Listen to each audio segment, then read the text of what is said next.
step in. Great. Thank you so much.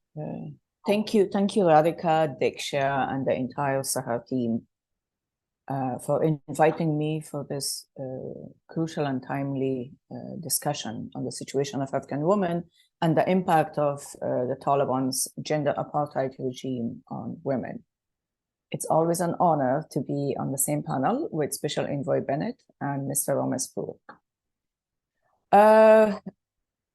Since taking control, the Taliban have issued 200 edicts, circulars, orders, and instructions at national and provincial levels that infringe upon human rights, with 121 as of yesterday, specifically targeting or referencing women and girls.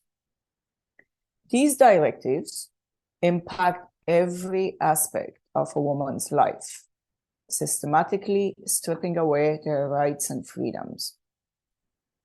The rights that Afghan women fought so hard to secure access to education, employment, and participation in public life.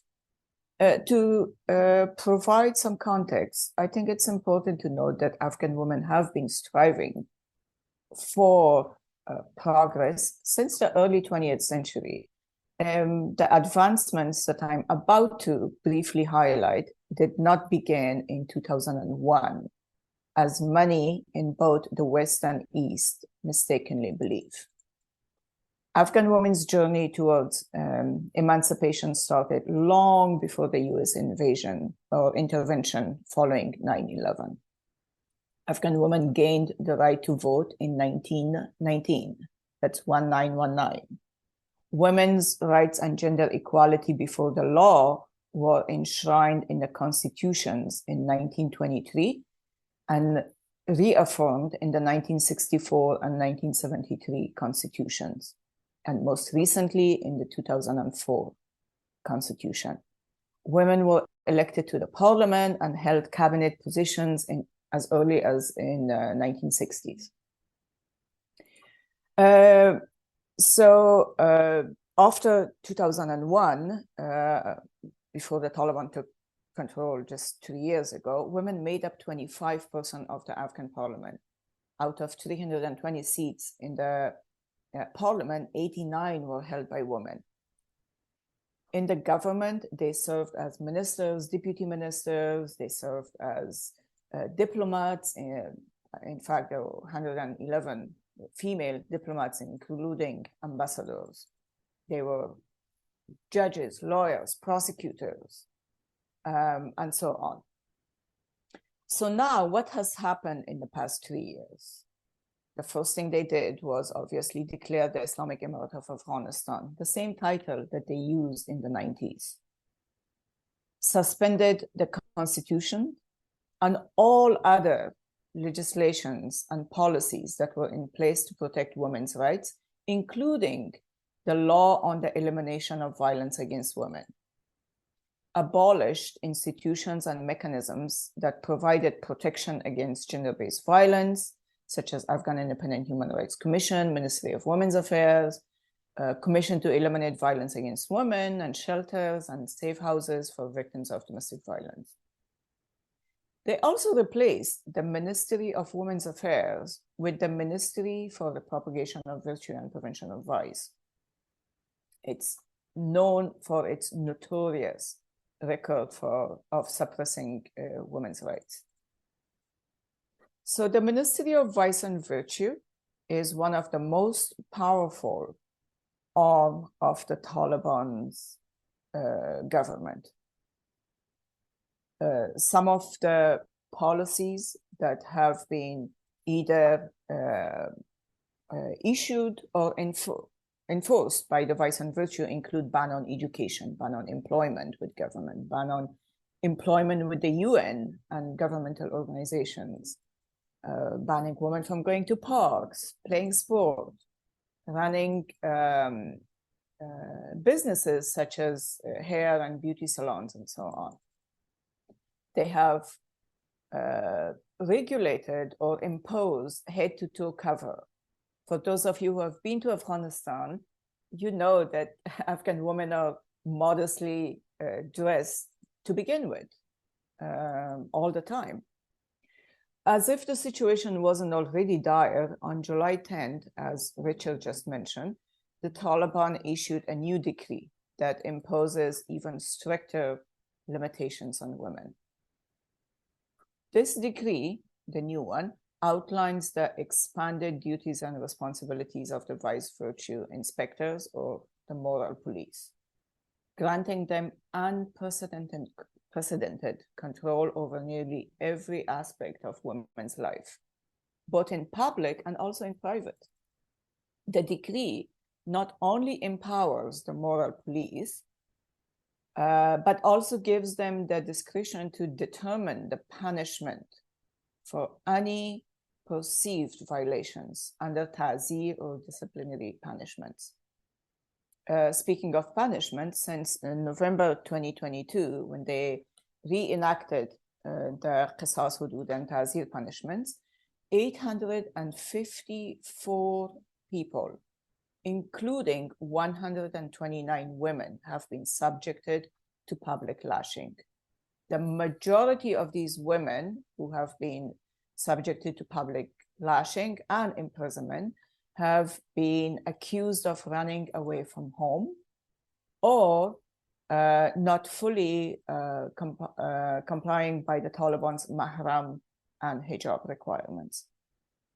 So now specifically to the question of gender apartheid and whether the Taliban's policies fall within the definition of apartheid as used in the South Africa case.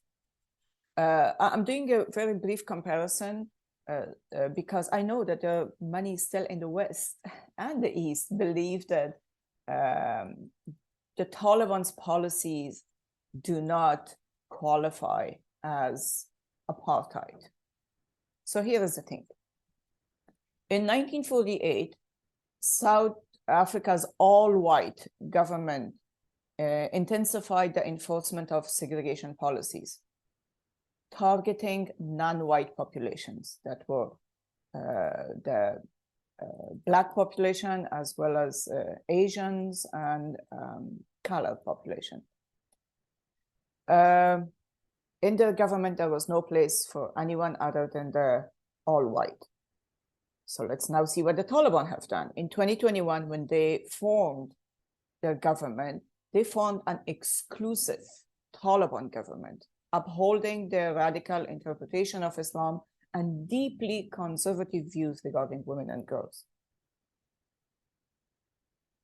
Girls and women make 50% of the country's population. Just like in South Africa, the Black population made the majority of the population. Okay, unemployment. In South Africa, the primary goal of the white rulers was to exploit non-white populations as a source of seasonal, cheap, and abundant labor for farms, mines, and other industries, while retaining full economic and political control for themselves. In Afghanistan, what the Taliban have done, first to begin, female judges, lawyers, and prosecutors are fully banned from practicing law. Women are barred from holding decision-making roles within NGOs. No woman is permitted as heads of organizations or in director-level positions. In the few places where women are allowed to work, for example, education, health sector, and some administrative roles in some governments, offices are segregated by gender, with women and men working in separate spaces. Within the healthcare system, female and male healthcare providers are not allowed to meet or work together. Okay, on access to education. The apartheid system in South Africa institutionalized educational inequalities through explicitly racist policies. I want to mention the Bantu Education Act that ensured that Black South Africans received only limited education deliberately keeping them confined to the working class. Taliban are doing, girls have been banned from attending secondary schools, effectively denying them the opportunity for advanced education. Women have been barred from attending and teaching at universities. Before the complete ban on women's university education that was issued in December of 2022, institutions or educational institutions were ordered to segregate classrooms and also prohibited women from studying agriculture, mining, civil engineering, veterinary medicine, and journalism. Now, on access to public spaces. In South Africa, the apartheid regime had placed signs reading whites only in public spaces, including in park benches. What the Taliban are doing, women have been banned from accessing parks, gyms, and historic sites. Women are barred from playing sports, prohibited from using public baths, prohibited from using public transportation without a mahram, that's a male blood relative. On freedom of mobility, in South Africa, non-whites were prohibited from entering certain public spaces. Warning signs in some areas read, danger, natives, Indians, and colors. Entering these premises at night will result in being declared missing. Armed guards shoot on sight, and savage dogs will devour the remains. What Taliban are doing, women are required to remain at home unless accompanied by a mahram and unless they have a legitimate reason to be outside their homes. Women are compelled to wear head-to-toe hijab in all public spaces. Women are barred from using public transportation, as I said before, and they're forbidden from traveling outside the country without a mahram. Briefly on access to health services, under the apartheid regime, a range of laws and policies was implemented to enforce racial discrimination against Black Africans, which obstructed the population's access to healthcare services. Under the Taliban, health clinics and hospitals are instructed not to accept female patients unless accompanied by a mahram. In some areas, the vice and virtue inspectors, they barge into even the operation theater in hospitals and clinics to make sure that gender segregation is followed. Right to engage in politics and freedom of assembly. Under the apartheid, the South African government imposed severe restrictions on freedom of assembly, particularly targeting political organizations. Under the Taliban, women are prohibited from participating in public demonstrations and gatherings. Those who attempt to protest are subjected to detention, torture, and sexual violence while in custody. And their male family members also face intimidation. I'm not going to go to gender, to freedom of expression and so on. By now, you have a full picture of what's going on in Afghanistan. So in conclusion, the Taliban's policies not only violate the fundamental human rights of women, they inflict deep psychological and emotional harm. They have stripped women of their dignity, autonomy, and sense of self-worth, leading to increased rate of depression, anxiety, and other mental health issues. Advocates for, those who advocate for inclusion of gender apartheid in the draft Convention on Crimes Against Humanity argue that the persistent and systematic exclusion and discrimination against women and girls in Afghanistan by the Taliban represent a profound violation of human rights. Such practices what Taliban are doing is that breach the UNHCR, UN Human Rights Charter or Declaration, and it also undermines the principles of equality and non-discrimination.